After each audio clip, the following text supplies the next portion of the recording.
दोस्तों, नए ब्लॉग के साथ आपके सम्मुख फिर आज का प्रश्न है कि प्रकृति के 3 रूप कौन से हैं, 3 गुण कौन से हैं और 3 रंग कौन से हैं।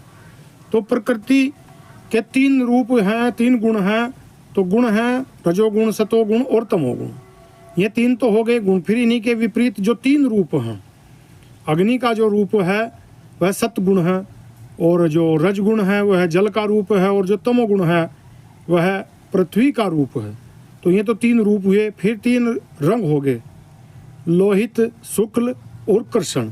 जो लोहित रंग है, जैसे प्रातः और सायकाल में सूर्य का रंग लाल दिखाई देता है, तो ये लोहित रंग है। फिर है शुक्ल। शुक्ल है जैसे दिन के मध्य भाग में सूर्य का प्रकाश सफ़ेद पड़ता है, तो ऐसे ही रात्रि में चंद्रमा का जो जलमकु सफ़ेद होकर पड़ता है उसे शुक्ल रंग कहा है।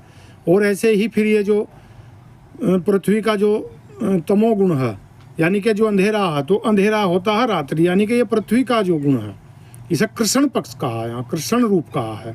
तो ये प्रकृति की 3 साम्य अवस्था का नाम ही त्रिगुणमयी प्रकृति इसीलिए कहा है इसे। तो वीडियो अच्छा लगे तो लाइक, शेयर, कमेंट जरूर कीजिए।